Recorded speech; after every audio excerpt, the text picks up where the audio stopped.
Tutto pronto per le elezioni europee, si voterà dalle ore 15 di oggi fino alle ore 23 di domani domenica. Al voto anche 5 comuni della provincia di Agrigento per il rinnovo del sindaco e dei consigli comunali. Presentato ieri nel corso di un convegno alla Biennale di Arte e Architettura, grande successo per la band che ha suonato brani dei Pink Floyd al Teatro Pirandello.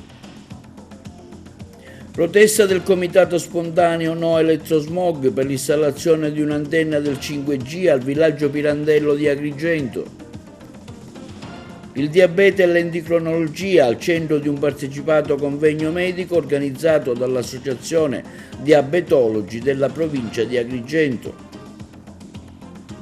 Le ultime novità di calcio in vista della prossima stagione anche per il Palermo Calcio.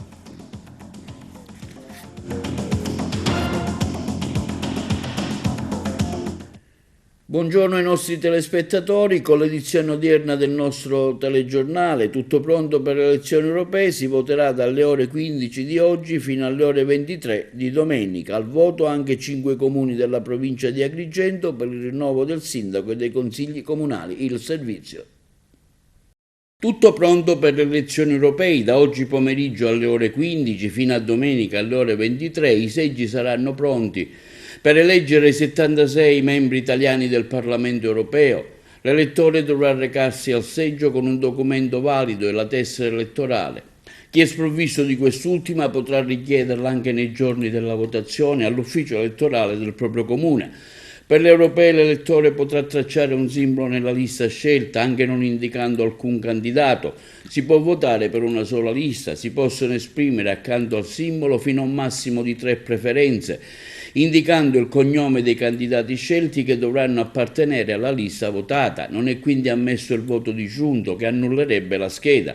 Se si sceglie di esprimere 2 o 3 preferenze, queste devono riguardare i candidati di genere diverso per non annullare la seconda e la terza preferenza. Il sistema elettorale è proporzionale, la soglia di sbarramento per partecipare al riparto dei seggi è del 4% dei voti a livello nazionale. Gli elettori avranno a disposizione una scheda che sarà di colore diverso a seconda della circoscrizione di appartenenza.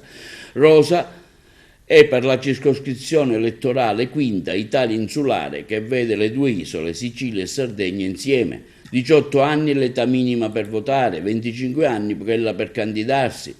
In quest'ultimo caso l'Italia è il paese con il limite più alto d'Europa, insieme alla Grecia. Si voterà anche in diversi comuni della Sicilia per il rinnovo dei sindaci e dei consigli comunali. Nella provincia di Agrigento andranno alle urne i cittadini di Alessandria della Rocca, Caltabellotta, Campobello di Licata, Naro e Racalmuto. Arte e architettura nella Valle dei Templi, dal centenario alla fondazione degli ordini degli architetti italiani ad Agrigento, è stato questo il tema del convegno che si è svolto presso le fabbriche chiaramontane. Nella serata, altro appuntamento dal titolo Felice connubio tra architettura e musica, che ha visto l'esibizione della band palermitana Inside Out, che ha eseguito alcuni brani più famosi della band londinese dei Pink Floyd. 3 componenti del gruppo erano degli architetti. L'evento è stato organizzato anche con la partecipazione del Lions Club, la 10ª circoscrizione, e il Rotary Club di Agrigento. Noi abbiamo seguito gli eventi. Paese con il quale l'Ordine ha coinvolto 3 scuole agrigentine, con l'obiettivo di rendere gli studenti protagonisti della progettualità e della valorizzazione del territorio in cui vivono. Il convegno internazionale sulla musealizzazione dei siti archeologici, organizzato nell'ambito del gemellaggio culturale tra Agrigento e Seul, in collaborazione con una delegazione coreana, guidata dall'architetto Won Ye-won. Presidente, un nuovo appuntamento dell'Ordine degli Architetti su arte e architettura nella Valle dei Templi, dal centenario della fondazione degli Ordini degli Architetti Italiani ad Agrigento 2025, con un programma nella serata molto particolare. Sì, diciamo che proseguendo il percorso già tracciato a Sciacca con Open Studi, dedichiamo un'altra giornata al felice rapporto tra arte, musica e architettura, coinvolgendo non solo gli architetti ma anche i cittadini che amano questa materia. Oggi peraltro durante l'evento presenteremo il nostro progetto di costituire in occasione di Agrigento 2025, una biennale internazionale di arte e architettura che rilancerebbe la città di Agrigento quale cerniera culturale tra l'Europa e i paesi del bacino del Mediterraneo, che ricordiamolo è la vera culla del linguaggio architettonico mondiale.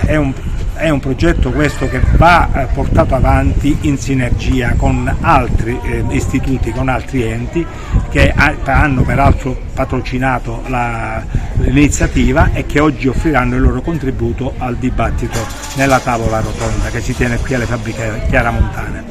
La serata si concluderà al Teatro Pirandello, dove al fine di esaltare il rapporto tra musica e architettura ospiteremo, si terrà un concerto di una eccezionale cover dei Pink Floyd, band celebre, band britannica che ha prodotto musica eccezionale, che ha coinvolto tante generazioni. Si tratta del rock spaziale, dello space rock, che poi ha avuto una successiva, progressiva inflessioni melodiche ed è diventato un rock tipico che sa dare forma e sostanza anche all'architettura. Ecco perché abbiamo scelto questo gruppo, e per fare la musica dei Pink Floyd abbiamo scelto una cover di grandissimo livello.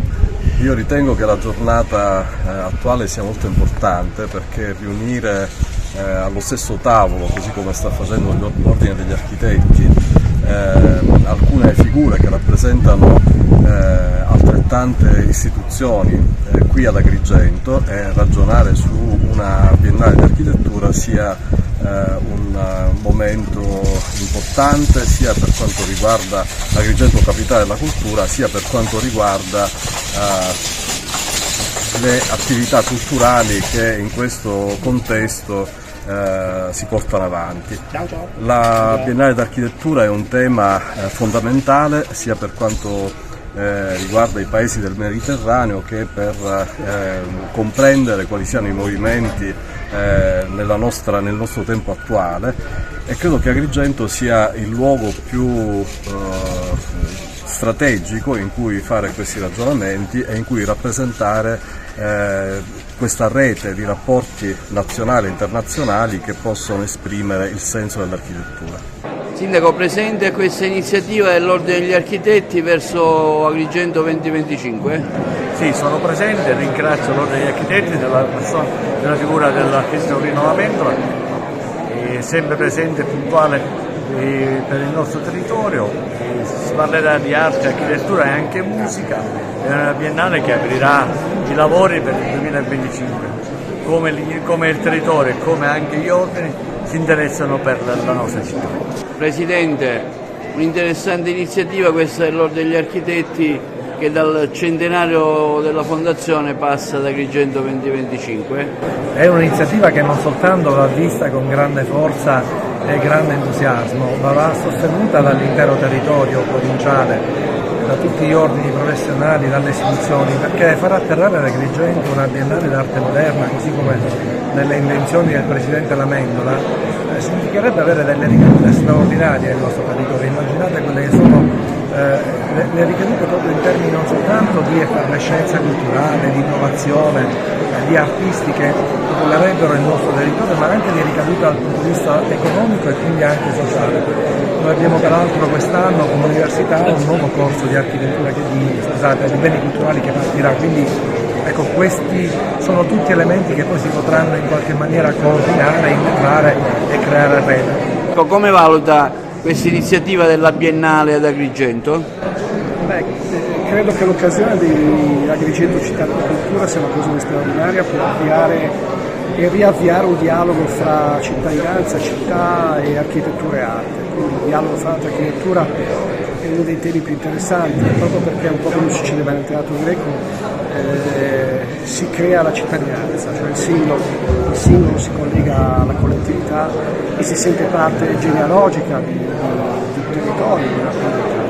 Allora inserire eventi, opere, incontri rispetto al tema dell'arte e del dialogo con l'architettura, che è un dialogo proprio di interscambio, è uno degli strumenti più interessanti proprio per creare cittadinanza. Credo sia uno degli obiettivi più importanti che il nostro lavoro può porsi e diciamo che forse è un modo proprio di riconnettere un obiettivo etico a una forma estetica. Agrigento merita una biennale di architettura. Agrigento è una città bellissima, un patrimonio architettonico del passato di assoluto interesse ed è bene che questa tradizione si confronti con l'architettura contemporanea, con l'arte contemporanea, perché da questo confronto non possono nascere che idee interessanti, innovative e creative.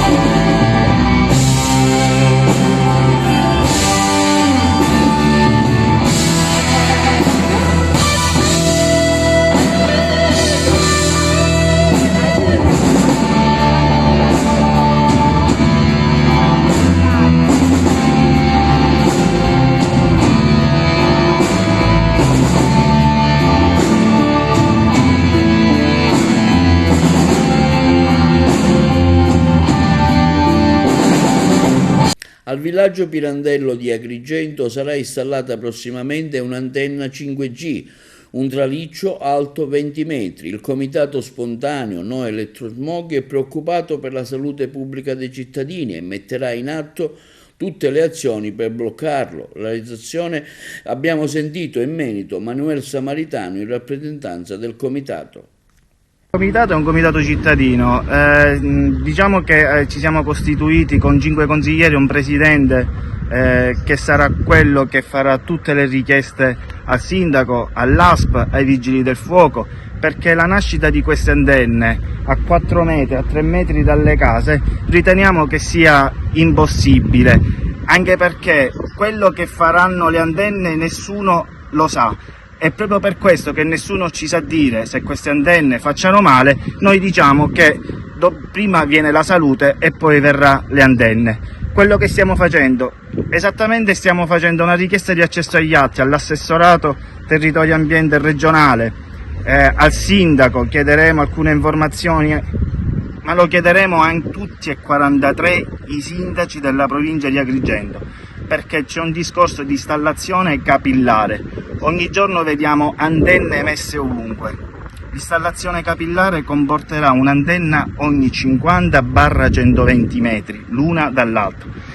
Capite benissimo tutti che parliamo di onde elettromagnetiche, elettrosmog, un elettrosmog poi che dobbiamo calcolare non solo le antenne, quelle che stanno installando, ma tutte le antenne installate, la somma di tutte le onde elettromagnetiche a quanto ci stanno cuocendo esattamente, perché di cottura si parla, una cottura lenta ma che sarà dolorosa man mano che verranno installate sempre più antenne, perché il discorso delle antenne è ampio, si parla delle smart city pure, quindi sarà anche un controllo totale delle città. Il discorso è che non possiamo vivere con la paura di tumori, di nascite con leucemie, di feti malformati, perché delle multinazionali devono guadagnare a discapito della salute dell'uomo.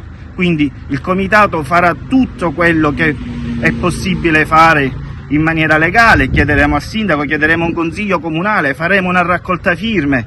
Il consiglio comunale lo vogliamo pubblico, perché sindaco, assessori, consiglieri devono riferire pubblicamente il perché queste antenne non possono essere bloccate. Chiederemo anche un piano antenne, il piano antenne perché le antenne devono essere delocalizzate fuori, e chiediamo inoltre che l'aumento da 6 a 15 volti metro, come dal DDL concorrenza del governo Meloni, venga stoppato in attesa che qualcuno ci dia chiarimenti di questa cottura lentamente che ci stanno facendo. Il comitato nasce proprio per questo, nasce dal malumore della gente che contatta, gente che scrive perché è preoccupata della salute dei propri figli.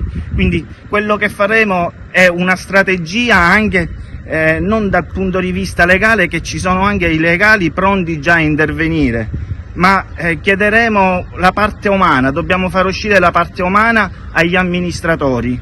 Questo sarà quello che noi vogliamo fare, anche con la richiesta di un consiglio comunale. Giacomo Matteotti, a 100 anni dal suo assassinio, il prossimo 10 giugno, lunedì, si terrà un evento alle ore 10:30, sarà collocata una lapide in sua memoria.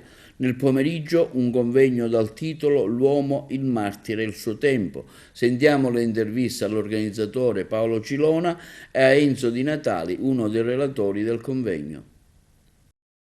Giacomo Matteotti, a 100 anni dal suo assassino, un'iniziativa che si svolgerà lunedì 10 giugno, dove sarà collocata una lapide in sua memoria. È un ricordo importante nei confronti di un uomo che diede tutto, compreso la vita, per la libertà, la democrazia e la giustizia. Fu ucciso dai sicari fascisti perché aveva accusato il Partito Nazionalfascista di avere vinto la campagna elettorale attraverso imbrogli, attraverso la violenza e attraverso atti certamente non democratici. Questo fu un'accusa molto terribile per il regime, al punto che organizzarono qualcosa per uccidere Giacomo Matteotti. Purtroppo posso ricordare, proprio alla vigilia di questo centenario, che l'Italia non sta ricordando bene questo martire della libertà, perché c'è un silenzio di tomba e questo danneggia quelle che sono state le figure più importanti del nostro paese. E quindi noi il lunedì collocheremo, che è il giorno proprio del centenario, in quando fu il 10 giugno del 1924 preso e assassinato da 5 fascisti che hanno dato praticamente chiusura alla voce libera che era presente nel Parlamento nazionale. Ma noi lo ricordiamo con impegno, ricordando il suo sacrificio, la sua parola, che diventa sempre un fatto importante per i cittadini che amano la libertà e la giustizia nel nostro paese. Purtroppo oggi le cose vanno diversamente ed è veramente da preoccuparsi, profondamente da preoccuparsi, perché qualcuno non vuole ricordare, e chi non vuole ricordare sarà obbligato a ricordare i fatti importanti della storia italiana. In occasione dei 100 anni dell'assassino di Giacomo Matteotti si svolgerà anche presso la Sala Fazzello del Museo Archeologico di Agrigento un convegno dal tema L'uomo, il martire e il suo tempo. Il professor Enzo Di Natali è tra i relatori. Nel mio intervento metterò in evidenza il rapporto tra Giacomo Matteotti e Don Luigi Sturzo, perché furono vite apparentemente parallele ma nello stesso tempo con grandi convergenze, perché furono due protagonisti della politica italiana del primo Novecento che subirono evidentemente persecuzioni. Matteotti addirittura con il martirio, Sturzo dovette andare via perché era preparato un attentato contro Sturzo. Noi ci chiediamo a cosa serve ricordare Matteotti oggi? Oggi che l'afflusso delle persone alle elezioni è molto basso, al punto tale che le persone stanno rinunziando ad un diritto di voto, un diritto di libertà di voto, di democrazia, che ha visto un Matteotti morire per la democrazia e con lui tanti altri. Ricordare Matteotti significa riportare al centro del paese la democrazia, che purtroppo, dico, oggi è apparente. È apparente perché il cittadino non vota più come un tempo il suo rappresentante nel Parlamento, ma vota figure che gli vengono imposte, e queste figure imposte del nostro territorio non sanno proprio nulla. Il diabete e l'endocrinologia al centro dell'annuale convegno sul tema che l'Associazione Medici Diabetologi Agrigentini ha organizzato e che ha visto la qualificata presenza di medici e professori di chiara fama. Noi abbiamo seguito il convegno. Parliamo appunto di questo sesto appuntamento ad Agrigento sulle malattie endocrine, aspetti fisiopatologici, clinici e terapia.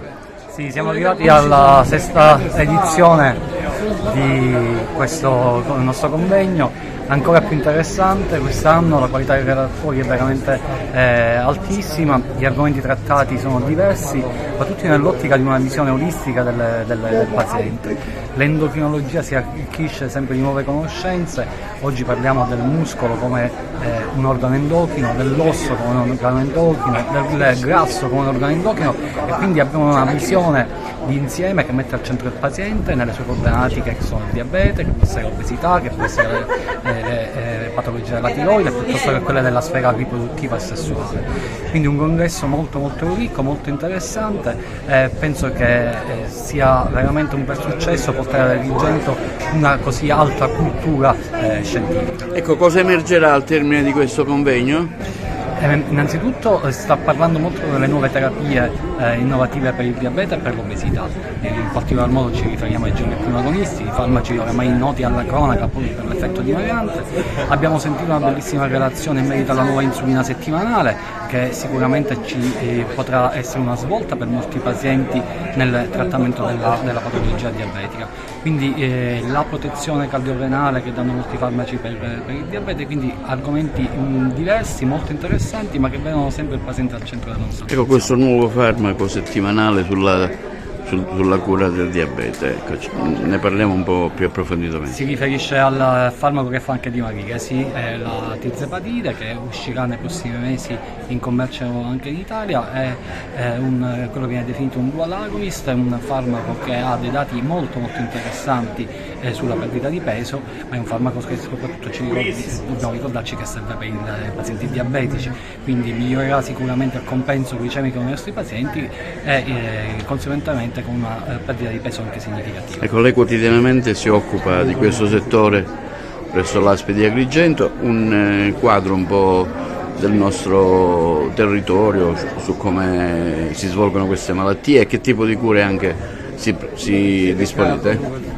Ma anche sul territorio viene calata tutta quella che è la realtà che abbiamo poi esposto, che esporremo anche domani nel nostro convegno. Anche sul territorio si utilizzano le terapie più innovative, perché i pazienti devono essere trattati con queste nuove terapie, perché ricordiamoci oggi che il paradigma centrale non è semplicemente far abbassare la glicemia dei nostri diabetici, ma prevenire quelli che sono gli eventi cardiovascolari, che sono poi la causa principale di molte dei nostri pazienti. Sì, oggi siamo alla sesta edizione di questo bellissimo evento, un evento che ormai ha raggiunto una rilevanza non solo regionale ma nazionale, un evento che tratta diversi argomenti a noi particolarmente cari, da un lato la patologia diabetica nell'ambito di quelle che sono le innovazioni terapeutiche nel diabete di tipo 2, dall'altro lato l'utilizzo delle tecnologie che oggi permettono ai pazienti di gestire meglio la loro terapia, sia che siano diabetici di tipo 1 che diabetici di tipo 2. Un altro momento riguarderà la gestione della patologia, del fenomeno obesità, oggi un fenomeno particolarmente rilevante. Le proiezioni ci dicono che nel 2030 oltre 1 miliardo di persone nel mondo saranno obese, per cui per noi diventa estremamente importante individuare quei percorsi terapeutici, sia di tipo dietologico, di tipo farmacologico e anche di tipo chirurgico, che possono essere proposti nella maniera più efficace ai nostri pazienti. La seconda giornata poi prevederà invece delle valutazioni su alcune tematiche endocrinologiche e andrologiche. Da un lato le malattie della tiroide, le malattie del metabolismo calcio-fosforo con l'osteoporosi e l'iperparatiroidismo, e poi verrà fatta una lettura magistrale sulle patologie che riguardano il surrene, sugli incidentaloni surrenalici e sui possibili anche risvolti chirurgici nell'area pediatrica, Questa sessione verrà trattata da esperti in campo nazionale che saranno presenti nel nostro evento. In ultimo e non per ultimo ci sarà una sessione sull'area andrologica, dove il gruppo, special modo il gruppo catanese, coordinato dal professore Calogero e dal professore Lavignera, ci darà sicuramente delle indicazioni importanti nella gestione delle patologie a risvolto andrologico, non solo nel campo endocrinologico ma in generale. Il diabete è una malattia mondiale che interessa oltre 400 milioni di persone. Ecco, in questo senso la ricerca so che sta facendo passi avanti. Sì, la ricerca oggi ci ha permesso e ci permetterà a breve di utilizzare delle armi assolutamente efficaci. Oggi abbiamo già a disposizione delle armi che ci permettono di impattare notevolmente sulla riduzione del rischio cardiovascolare, renale e globale dei nostri pazienti, ma a breve ci saranno ulteriori farmaci che stravolgeranno ulteriormente la gestione terapeutica dei nostri pazienti. Nella nostra provincia qual è la situazione, dottore? Ma nella nostra provincia diciamo che noi metabolisti diabetologi stiamo facendo tanto, grazie anche al coordinamento dell'area amministrativa dell'ASP. Stiamo cercando di dare le risposte possibili sia nell'ambito del diabete di tipo 2 ma anche nell'ambito del diabete di tipo 1. Vi è un grande impegno alla gestione tecnologica, all'utilizzo di strumenti che oggi permettono di migliorare qualità e di migliorare anche prospettiva di vita nei nostri pazienti, nei nostri giovani pazienti, che oggi possono utilizzare le tecnologie e possono apprezzare quelle che sono le tecnologie più innovative nella gestione della loro condizione. È un convegno di altissimo livello, devo fare i complimenti agli organizzatori, a Leo Russo, Filippo Montalto e Giovanni Galluzzo, veramente di alto livello. Ha richiamato questo convegno i migliori studiosi, sicuramente siciliani ma anche di altre regioni, e si affronteranno tutti i più importanti temi di endocrinologia, di diabetologia, di obesità, ma con un taglio pratico, con le linee guida più attuali. Ecco, la situazione... Scusate, un attimo. Ecco, parliamo un po' dell'evoluzione delle malattie anche verso il tipo di cura. Sì, le malattie di ordine metabolico sono in continua espansione in tutto il mondo occidentale e questo ha portato a una maggiore ricerca farmacologica e oggi per fortuna abbiamo dei farmaci, delle armi che ci permettono di incidere sull'evoluzione della patologia. Ecco, qual è la situazione un po' nella nostra regione? Nella nostra regione non siamo messi male, però bisogna fare rete. In questo è importantissimo, in questo Leo Russo, Giovanni Galluzzo, Filippo Montalto sono bravi, perché appunto è importantissimo fare rete e scambiare i dati di continuo tra di noi e uniformare i trattamenti. C'è un miglioramento verso le cure? Sì, c'è un grande miglioramento e noi confidiamo di svilupparlo ancora di più. A questo proposito in questo convegno ci sono tantissime società scientifiche, è importante che ci parliamo tra di noi. Io mi sento quasi di casa, io sono un chirurgo quindi non dovrei essere di casa, però mi sento quasi di casa perché la gestione dell'obesità è una gestione multidisciplinare. Qualunque decisione venga presa relativamente a cosa far fare al paziente, quale trattamento indirizzare il paziente, questo non è frutto della decisione di un singolo, ma è frutto della decisione di un team di cui fanno parte il chirurgo, ma anche diabetologi, endocrinologi, medici internisti obesiologi, anestesisti, endoscopisti, gastroenterologi, dietologi, dietisti, psicologi, psichiatri. Come vedete il numero di specialisti che si occupano del paziente obeso è veramente molto importante e comunque la decisione sul singolo paziente deve essere individualizzata, deve essere personalizzata e non si può personalizzare se la decisione non viene dal confronto tra tutti questi specialisti. Ecco, proprio sull'obesità che consigli dare? Ma il consiglio quasi banale è non diventare obesi, perché il modo migliore, come dico ai pazienti quando sono in ambulatorio, il modo migliore per perdere peso è non prenderlo. Una volta che si è preso il peso, il modo migliore è perderlo lentamente, modificando radicalmente le proprie abitudini di vita. Non è una cosa molto facile, è molto facile a parole, invece è complicata nella pratica, perché l'obesità è una patologia cronica, recidivante e progressiva, quindi è facile dire mangia di meno, invece poi alla prova dei fatti è una cosa complicata, ma con affidandosi ai professionisti giusti e cercando di concentrarsi su questo, è possibile sconfiggere l'obesità. Spesso non dipende però solo dal mangiare, ci sono anche delle disfunzioni che creano l'obesità, no? Sì, l'obesità è una patologia molto complessa, però genericamente, per voler semplificare, l'obesità dipende da un bilancio energetico non in equilibrio, in cui le entrate sono maggiori delle uscite, per cui è in questa equazione che bisogna lavorare, non dimenticandosi che lo stress gioca un ruolo molto importante. Stress significa aumento del cortisolo, sì. Aumento del cortisolo significa che ho fame nervosa e soprattutto aumento la glicemia, quindi bisognerebbe che tutti dormissero 8 ore la notte e conducessero una vita regolare. L'attività motoria anche, no? La cosa più importante in assoluto credo sia avere una vita regolare, cioè dormire come facevano i nostri nonni o bisnonni, poi muoversi e poi mangiare con la dieta mediterranea, che non è la dieta del fast food.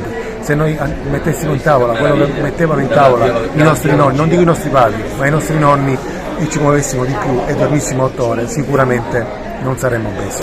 Il senso della sua partecipazione a questo interessante convegno agrigentino sulle malattie endocrine? Io ovviamente non parlerò di cose scientifiche, ma dell'aspetto dei cosiddetti protocolli, cioè di quelle che sono le linee guida da seguire, dei risvolti di colpa professionale, anche in sede diagnostica. E più in dettaglio magari? In dettaglio dal 2017 c'è questa legge, la legge Gelli, che ha cercato di disciplinare la materia, l'ambito, e cominciano già a esserci le prime critiche. La legge Gelli già subentra un'altra normativa che era del 2012, la legge Balduzzi. Insomma, in quest'ultimo decennio c'è stato parecchio fermento sul punto, e quindi è un quadro in continua evoluzione, perché la classe medica sente molto il peso di questa sempre incombente responsabilità di iniziative processuali che l'affliggono. La mia presenza qui è per significare l'importanza della corretta valutazione che si dà alle cosiddette linee guida e alla ipervalutazione che si vuole dare, convinti che seguendole ci si possa difendere in un tribunale. Non funziona così, le linee guida, così come i tribunali, sono a garanzia entrambi dei pazienti, e il medico garantisce se stesso operando in scienza e coscienza, e chiaramente con la consapevolezza che sono uno strumento di linee guida, ma che non esulano mai dalla valutazione del singolo caso, che è il caso concreto. Linea alla regia per gli spot pubblicitari. Presentato ieri presso la sede del parco il libro Filatelia Agrigentina, scritto dal cavalier Gaetano Allotta, tra i relatori anche l'avvocato Diego Guadagnino. Le interviste. Dottore Allotta, oggi un'interessante iniziativa editoriale che parla di filatelia agrigentina, una nuova sua fatica. Di cosa parla il libro? Il libro parla appunto della filatelia agrigentina, in particolare tra i francobolli che sono usciti nel tempo e sul tema Agrigento. Intanto c'è il famoso francobollo di Sciascia, ci sono i francobolli dei Templi, del Casale Attico, dell'Efebo. Io sono molto grato al Parco della Valle, perché questo libro, che è uscito nel 2007, è stato ristampato appunto per l'interesse che il libro ha. È un libro molto interessante perché parte dal cinquantenario della morte di Tommaso di Lampedusa. Infatti il libro è stato presentato a Palma di Montechiaro, è stato presentato a Santa Margherita Belice, ha avuto un'ottima accoglienza, ha avuto diverse recensioni. Tra l'altro, una cosa che mi ha fatto molto piacere è che di questo libro si è interessata la Reale Società Filatelica di Londra, che ha dedicato a questo libro un suo interesse. Quindi questo significa che appunto la pubblicazione ha avuto un valore non soltanto di carattere locale, ma anche di carattere internazionale. Uno dei pezzi più pregiati presenti nel libro qual è, filatelicamente parlando, ovviamente? Filatelicamente parlando, tutti i francobolli che poi lei vede nella copertina del libro sono molto interessanti, e sono, tra l'altro, il fatto che venga presentato al parco in prossimità di Agrigento, capitale della cultura, è un ulteriore tassello appunto al fatto culturale della città di Agrigento. È una iniziativa opportuna, dico, perché se la prima edizione di questo libro è stato un omaggio alla terra agrigentina, oggi, da come si sono sviluppati in questi anni i fatti, come che è andata la cultura in questi anni, diventa un atto di resistenza, perché la filatelia non sono altro che tasselli di una identità storica e culturale, identità che oggi noi vediamo che viene aggredita da tutte le parti, e lo vediamo nella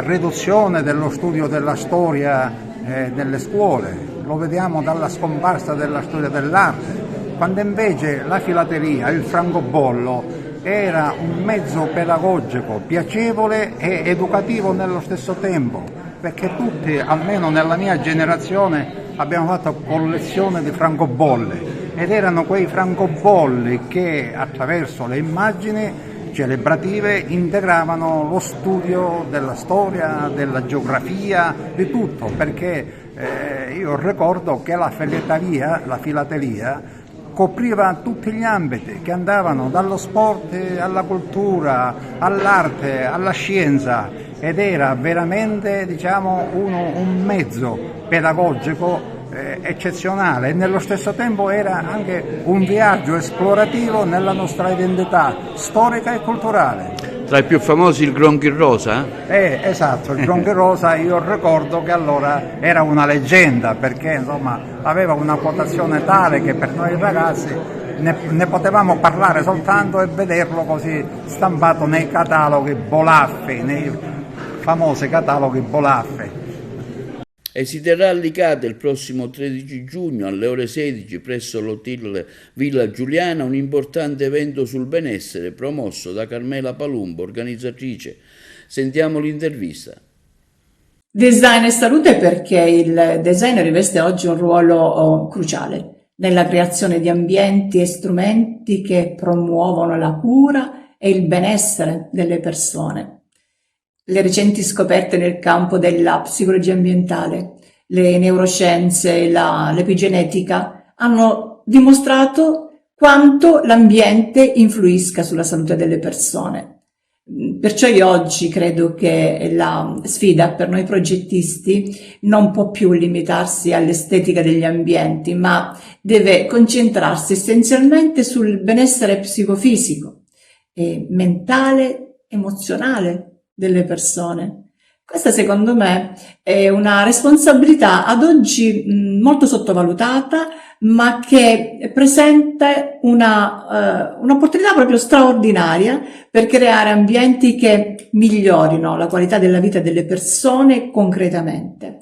L'incontro infatti si concentrerà su quelli che sono oggi gli approcci progettuali più innovativi ed efficaci, tra cui l'Human Centered e il Biophilic Design, e grazie ai quali è possibile stimolare relazioni emotive e biologiche positive tra le persone, favorire l'affettività, instaurare una relazione sana tra gli individui e l'ambiente e integrare l'ambiente naturale con gli ambienti artificiali. Questa è già cura. Durante l'evento poi esamineremo alcuni casi studio che fungono da esempi di progettazione centrata sulla persona applicata ai luoghi di cura. E inoltre valuteremo le opportunità e le sfide che il design presenta per il settore sanitario nell'era che stiamo vivendo, che è quella dell'intelligenza artificiale. Grazie ai fondi POC annunciati dal Premier in occasione della sua visita in Sicilia, saranno costruiti 2 termovalorizzatori nell'isola. La corrispondenza da Trapani. La Sicilia torna sotto i riflettori per l'emergenza rifiuti, eppure recentemente il presidente della regione ha firmato un accordo cruciale a Palermo che sbloccherebbe fondi di sviluppo e coesione destinati all'isola. In particolare sono stati destinati 800 milioni di euro per la costruzione di ben 2 termovalorizzatori nelle province di Palermo e di Catania. Inoltre 36 milioni di euro sono stati allocati per la realizzazione di 3 nuove discariche, mentre altri 128 finanzieranno 4 impianti per il trattamento dei rifiuti. In Italia i termovalorizzatori potrebbero rappresentare una componente importante nella gestione dei rifiuti. Attualmente il paese conta 37 impianti attivi, principalmente situati nel nord Italia. In particolare 26 impianti sono situati nel nord, con una concentrazione significativa in Lombardia e in Emilia-Romagna. Questi impianti centrali hanno gestito oltre 532.000 tonnellate e più di 1 milione di tonnellate di rifiuti urbani. Il termovalorizzatore più grande d'Italia si trova attualmente a Brescia. L'introduzione di moderni termovalorizzatori ha permesso di chiudere il ciclo dei rifiuti localmente, riducendo così i costi e l'impatto ambientale in queste terre. Ma mentre il nord Italia è ben dotato di termovalorizzatori, il centro e il sud del paese soffrono di una significativa carenza di impianti. La Sicilia in particolare sta facendo grandi passi in avanti con piani per costruire le 2 strutture. La gestione dei rifiuti è una sfida complessa per le regioni del sud, dove la natura dei rifiuti solidi differisce significativamente rispetto al nord del paese. Il maggior rifiuto solido prodotto in Sicilia è di origine organica derivante dal largo consumo di frutta fresca e di altri prodotti alimentari. Questo si contrappone alle regioni settentrionali, dove prevalgono i rifiuti di cartone e imballaggi. Di conseguenza il volume complessivo dei rifiuti in Sicilia è notevolmente superiore rispetto ad altre regioni italiane, richiedendo così soluzioni su misura per la gestione efficiente di questi materiali. I 2 nuovi termovalorizzatori previsti in Palermo e in Catania sono stati progettati tenendo conto delle specifiche esigenze della Sicilia. Questi impianti sono dimensionati per gestire il volume e il tipo di rifiuti solidi prodotti localmente, evitando così il rischio di sovraccarico e inefficienze. Questi progetti, dal valore di circa 800 milioni di euro, non saranno operativi, secondo le previsioni, prima del 2027 e saranno destinati a ridurre la dipendenza dalle discariche, provando a migliorare l'efficienza del sistema di gestione dei rifiuti.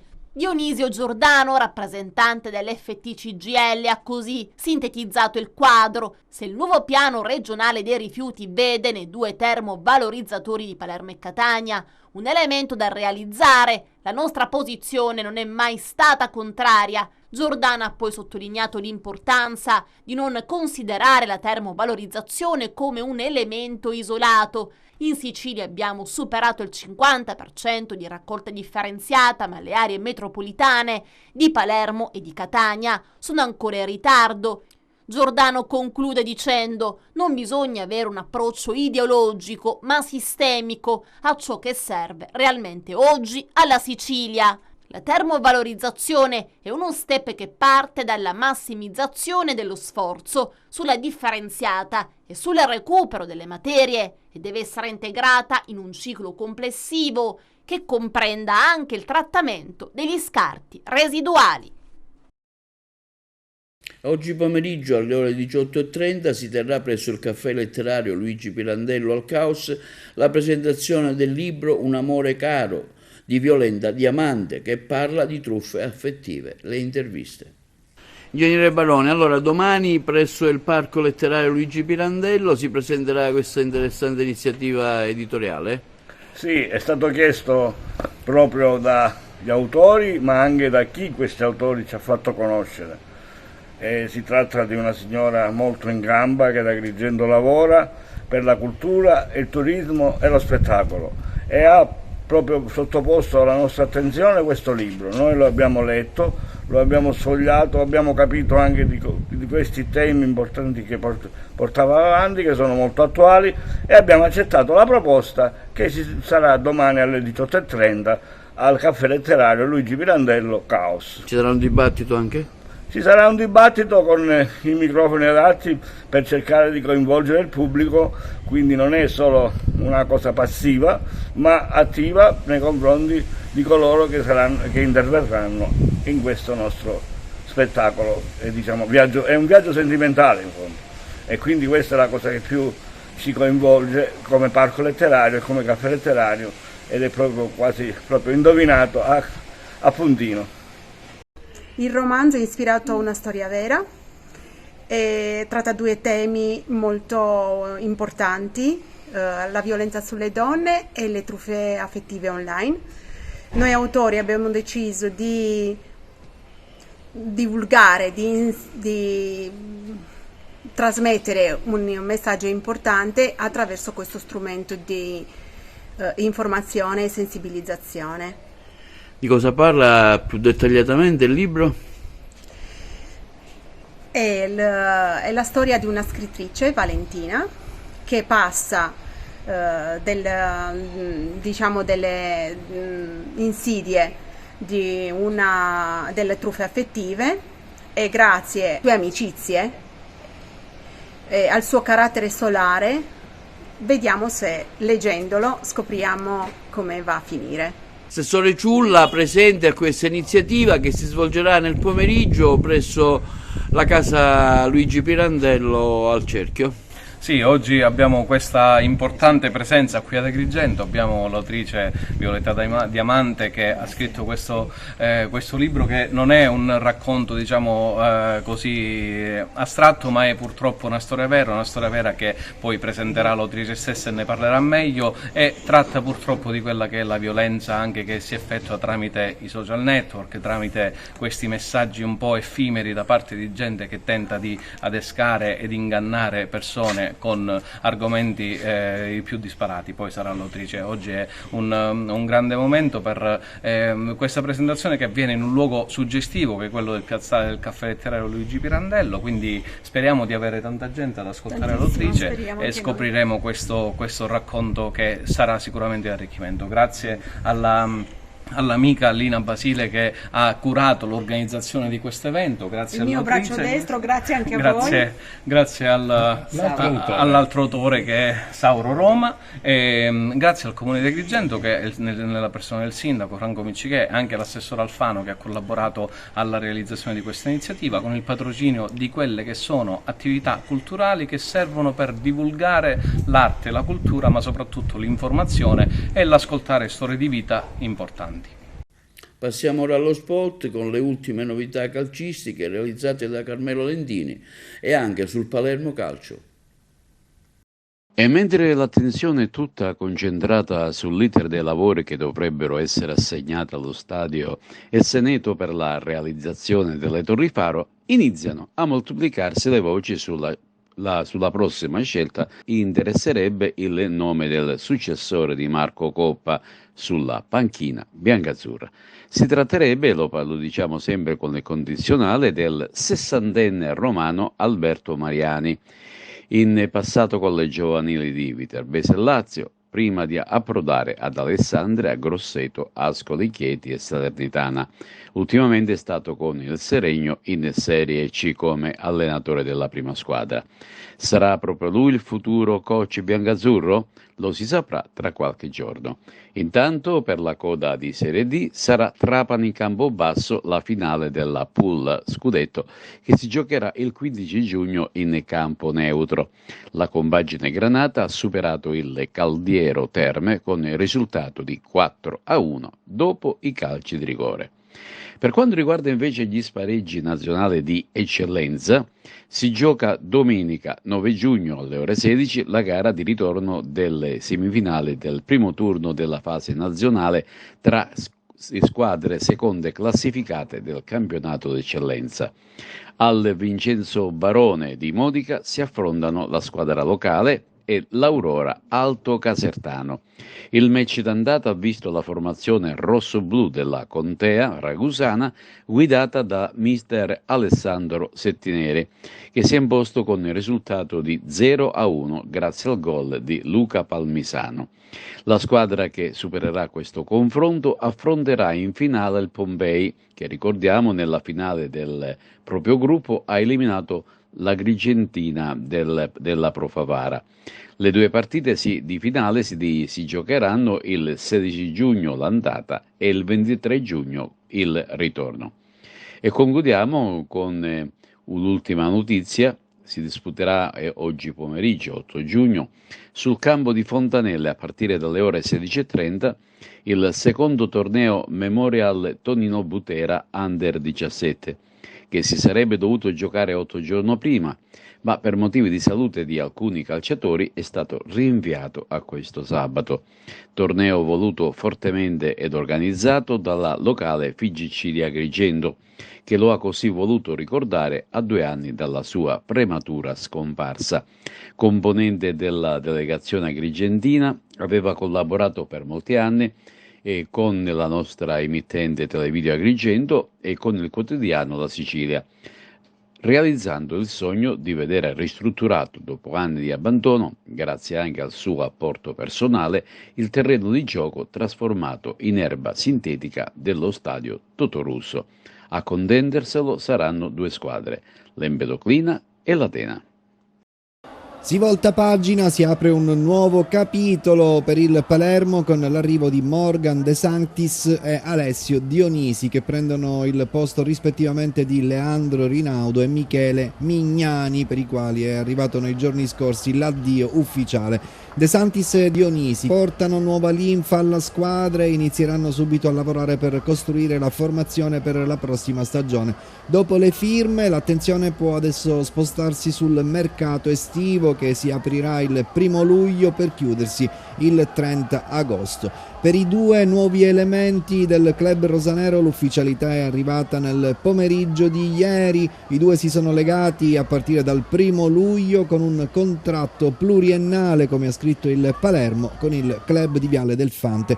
Per il primo si tratterà del debutto assoluto fra i cadetti, mentre per il tecnico Dionisi è la terza esperienza in Serie B, dopo quelle a Venezia ed Empoli, con i toscani che sono anche stati portati in Serie A.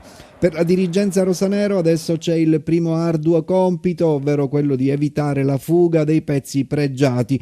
Uno degli obiettivi principali di De Sanctis sarà risanare il rapporto fra la tifoseria e il capitano Brunori, secondo migliore attaccante della storia del club, al centro di polemiche e richieste anche di numerose squadre in Serie A. In alternativa De Sanctis dovrà trovare un sostituto all'altezza. Dubbi simili anche per Mancuso, che conosce bene Dionisi e potrebbe dunque rilanciarsi, oppure per Soleri, che scalpita per avere più spazio fra i titolari.